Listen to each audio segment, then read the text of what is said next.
Et ce soir, Au cœur de l'info, on vous parle d'un crime parfait, d'un crime sans preuve, sans mobile et sans coupable, un crime qui glisse entre les mailles de la justice. Ce crime, on l'appelle le suicide forcé, des violences conjugales sans coup, sans trace, mais qui mènent parfois à la mort. 906 femmes en ont été victimes l'année dernière. C'est 2 fois plus que les féminicides dits directs. Un angle mort des violences faites aux femmes, reconnu par la loi française depuis 2020, après le suicide par pendaison de Christina Radi, la femme de Bertrand Cantat, 7 ans après la mort de Marie Trintignant en 2003. On tente de comprendre ces violences à bas prix, ces violences qui tuent, avec notre invitée Michèle Fine, autrice de Les mots qui tuent aux éditions Bonsoir. Artaud. Bonsoir Michèle Fine, merci d'être avec nous. Vous êtes journaliste d'investigation comme des milliers de femmes. Vous avez connu la violence conjugale. C'est justement votre expérience personnelle qui vous a amené à écrire ce livre dans lequel vous dites avoir vécu, je cite, un terrorisme intime. Oui, absolument. Je l'ai vécu comme plein de femmes et je me suis dit que l'ayant vécu, j'avais un regard de l'intérieur et que je pouvais voir des choses et comprendre des choses que personne d'autre ne peut comprendre. C'est-à-dire que dans ces mécanismes à l'œuvre, ceux qui ne l'ont pas vécu ne peuvent absolument pas le comprendre. Quand je dis terrorisme intime, c'est une expression qui a été créée par un sociologue américain. Le terrorisme intime, c'est un enfermement. Pour moi, les femmes victimes de violences psychologiques, et les hommes, parce qu'il y a des hommes, beaucoup moins que les femmes, mais il y en a, sont des gens qui sont dans une prison invisible. Pour moi, c'est comme une cage de verre. Vous êtes dans la cage, les gens passent à droite, à gauche, autour de vous, ne vous voient pas. La porte de la prison est ouverte et vous n'arrivez pas à sortir. Le terrorisme intime, c'est le dénigrement, l'isolement d'abord, vous êtes isolé, vous n'allez plus voir vos amis, on vous coupe de vos amis, de votre famille. Le dénigrement, on vous insulte.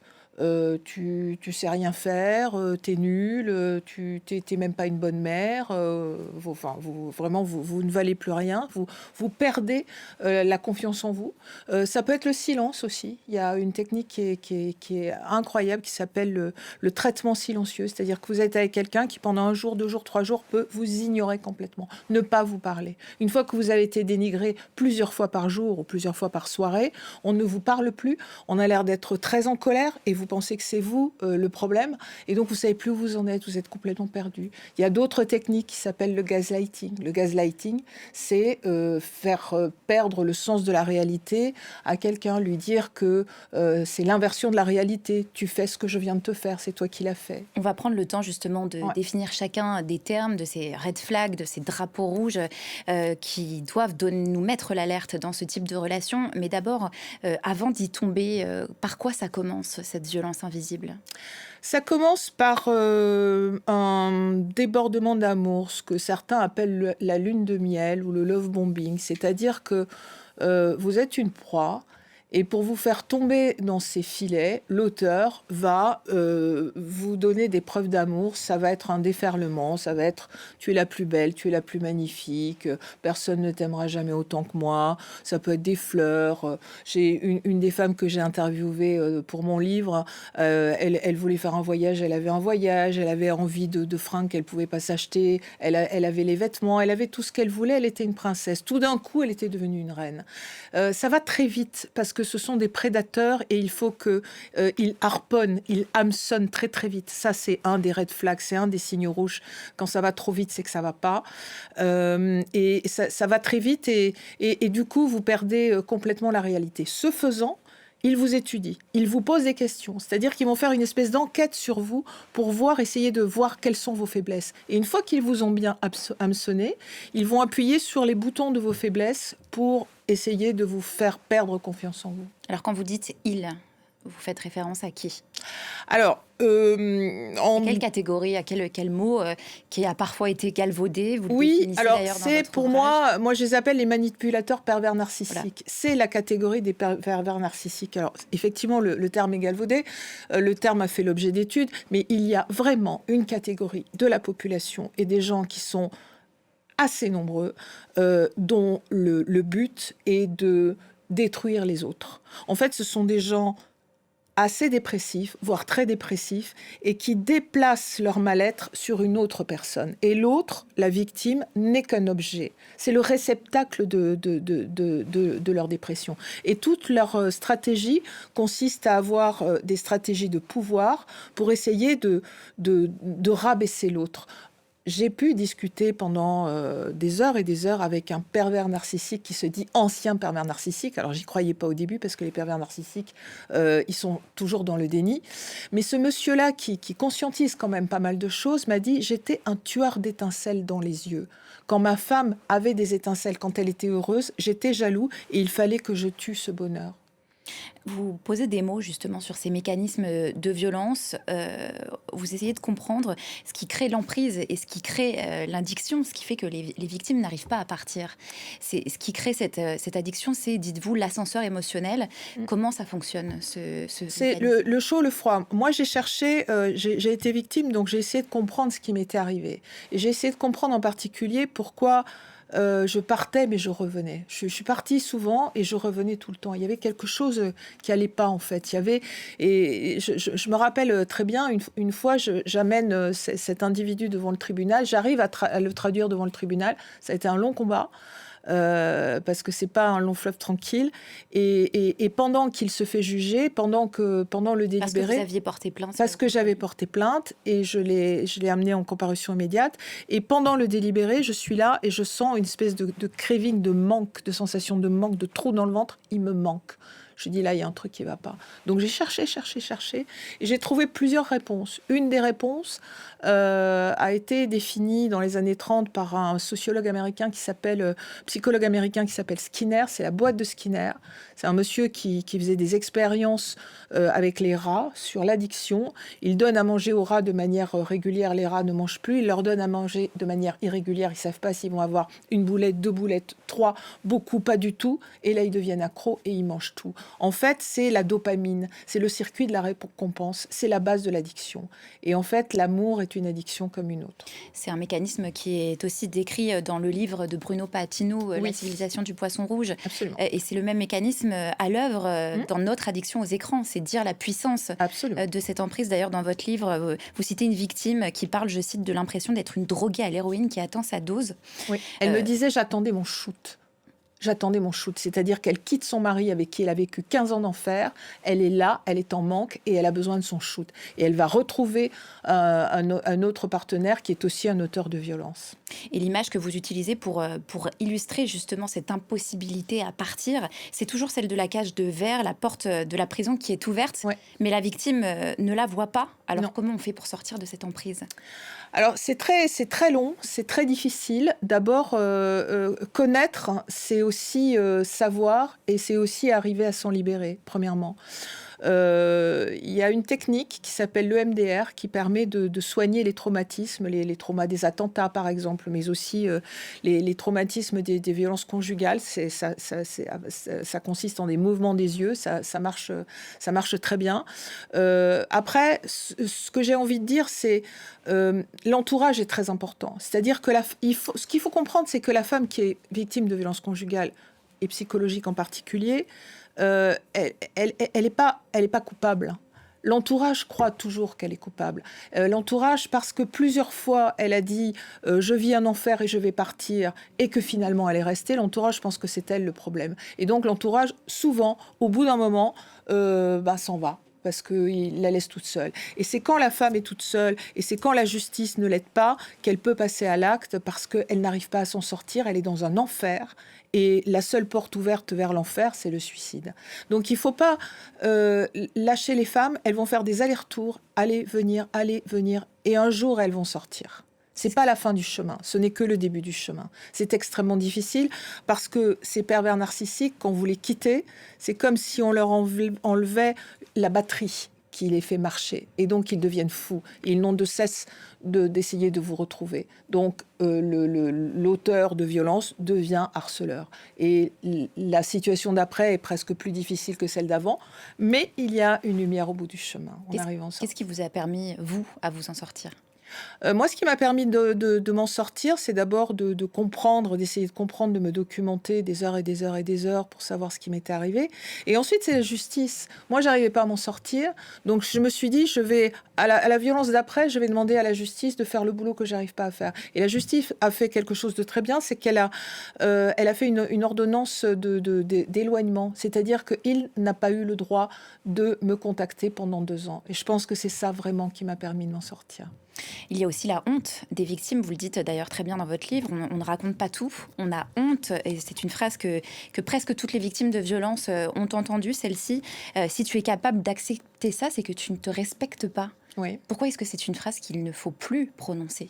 Parce que il faut pas, parce que c'est suffisamment dur pour les victimes et il faut pas leur dire, il faut pas les. Enfin, c'est ce que je disais tout à l'heure. Elles ne sont pas coupables. Il faut les comprendre. Il y a des victimes qui sont parties parce que leur entourage s'est énervé et que leur entourage leur a dit mais j'en peux plus de toi et je te laisse toute seule. Il faut comprendre que les victimes sont vraiment victimes. Elles sont pas là par plaisir. Elles n'y retournent pas par plaisir. Elles y retournent parce qu'elles ne peuvent pas faire autrement. C'est un mécanisme très pervers du cerveau qui s'appelle la dissociation. C'est le fonctionnement du cerveau qui fait qu'on y retourne et qu'on est addict. L'Assemblée nationale, d'ailleurs, vient tout juste de supprimer ce qu'on appelle le devoir conjugal, des femmes qui décrivent un état effectivement dissociatif lorsqu'elles le subissent de la part de leur conjoint. Dans le livre, il y a aussi cette phrase qui revient souvent, c'est « de toute façon, s'il ne me tue pas, je vais finir par mourir ». C'est ça, le mécanisme. Oui, les femmes disent souvent je vais partir parce que le cerveau aussi est responsable de ça. Le cerveau, quand il subit un gros stress, balance des hormones de stress et on peut mourir de stress. On peut mourir de stress. On peut mourir de stress. Donc le cerveau protège. On peut faire une crise cardiaque, par exemple. Donc le cerveau protège. Et le cerveau balance des contre-hormones de stress qui sont des endorphines, par exemple. Les endorphines, c'est extrêmement addictif. Et donc, la femme qui a ces endorphines, elle est coupée de la réalité. Elle est dissociée. Elle est comme anesthésiée. Ça veut dire qu'elle n'entend plus les insultes, elle ne va plus se souvenir des coups, et elle ne va pas se rendre compte de la gravité de la situation. Et le problème, c'est que ces endorphines ont un autre effet pervers. D'abord, elles sont addictives, on a envie d'y revenir. C'est une drogue en accès libre. Et deuxièmement, on est coupé de la réalité, donc on n'a plus peur, y compris de mourir. Et toutes les femmes à qui j'ai parlé, parce que j'ai lu des écrits de femmes qui sont parties, qui se sont suicidées, mais j'ai parlé à celles que j'appelle les survivantes, qui ont failli partir et qui se sont arrêtées au dernier moment. Et elles sont très intéressantes. Et toutes m'ont dit qu'au moment où elles ont voulu se suicider, elles étaient dans un état second, dans une espèce d'état hypnotique qui faisait qu'elles n'avaient plus peur de partir. Et le suicide était une libération. Enfin, ça s'arrête. Et ça, c'est terrible, parce que les femmes, c'est en ça que le suicide forcé est le crime parfait, c'est que l'auteur est la victime elle-même. Et il n'y a pas de preuves, il n'y a pas de traces, il n'y a pas de témoins. Alors justement, l'Observatoire national des violences faites aux femmes distingue donc ces deux types de féminicides, les féminicides directs, donc les meurtres, et les féminicides indirects liés au harcèlement dans le couple. C'est ce qu'on appelle le suicide forcé. Donc en France, c'est le cas de Christina Radi qui a inspiré la loi. La France qui est d'ailleurs le seul pays au monde à reconnaître juridiquement ce crime. Christina Radi, la femme de Bertrand Cantat, qui s'est suicidée 7 ans après la mort de Marie Trintignant en 2003. Que s'est-il passé et où en est-on ? Alors, après le suicide de Christina Radi, 2 plaintes ont été déposées par une avocate qui s'appelle Yael Meloul à la demande du dernier compagnon de Christina Radi, qui s'appelait François Sobadu, en 2013 et en 2018 pour violence volontaire. Et les enquêtes ont été menées très rapidement pour voir si le suicide de Christina Radi était vraiment un suicide ou s'il y avait des traces, éventuellement des indices selon lesquels ça aurait pu être un meurtre. Tout ça a été balayé, mais vraiment très très vite, alors que Christina Radi avait laissé un message audio sur le répondeur de ses parents où elle décrivait la violence de Bertrand Cantat à son égard, où elle décrivait ce harcèlement incessant. Elle disait ce qui s'est passé en 2003 à l'égard de Marie Trintignant est en train de se passer aujourd'hui. Donc c'était très clair. Moi, je ne comprends pas pourquoi une enquête n'a pas été ouverte à ce moment-là. Je trouve ça extrêmement étrange. Bon. Vous l'avez suivi d'ailleurs, ces audiences, la mort de Marie Trintignant. Oui. C'est des dossiers que vous aviez suivis en tant que journaliste. Et Christina Radi, elle était magnifique à l'audience. Elle était venue. C'est une tragédie, Christina Radi, cette histoire, parce que elle a elle est venue dire à l'audience, après la mort de Marie Trintignant à Vénus, Bertrand Cantat n'a jamais levé la main sur moi, il n'a jamais été violent. Et c'était le contraire. Et elle l'a sauvé parce qu'il aurait pu être plus lourdement condamné. Donc là, on est en 2003. En 2024, une série Netflix a été montée et diffusée sur le cas de Bertrand Cantat. Et elle est revenue sur le cas de Christina Radi, que tout le monde avait oublié depuis, donc 15 ans après, 20 ans après. Et moi, j'ai participé à cette série, et les auteurs de cette série, les autrices de cette série ont fait un super travail, et ils ont dévoilé un rapport médical qui démontrait que Christina Radi était allée à l'unité médico-judiciaire pour faire constater des violences. Donc elle avait été victime de violences de la part de Bertrand Cantat 6 mois avant son suicide. Sur la base de cet élément nouveau, le parquet de Bordeaux a rouvert une enquête en juillet 2025, donc l'année dernière, pour violence volontaire à l'encontre de Bertrand Cantat, contre personne dénommée. L'enquête est en cours, on verra ce qu'elle donnera. Je ne sais pas si les faits sont prescrits, ou si un acte a interrompu la prescription, on n'en sait rien. Mais je pense que la conclusion de cette enquête sera probablement intéressante. La enquête ouverte en vertu de cet article du Code pénal qu'on va peut-être voir s'afficher. Alors non, pardon. L'enquête est ouverte pour violence volontaire. Parce que oui. Ah oui, on ne peut pas ouvrir pour... Juste comme on voit justement cet article, le harcèlement. Fait de harceler son conjoint est puni de 3 ans d'emprisonnement. Les peines sont portées à 10 ans lorsque le harcèlement a conduit la victime à se suicider ou à tenter de se suicider. Un article donc qui est arrivé après. 10 ans après la mort de Christina Radi. C'est la raison pour laquelle on ne peut pas s'y référer. Voilà, qui a été voté en mémoire de Christina Radi. Pour autant, la mort de Christina Radi ne sera jamais un suicide forcé. Vous écrivez aussi, vous dénoncez, je cite, un désintérêt de l'institution judiciaire à l'égard du suicide forcé. Et les chiffres le prouvent, plus de 1000 victimes en 2024 et seulement 15 condamnations. Pourquoi la justice s'empare si peu ?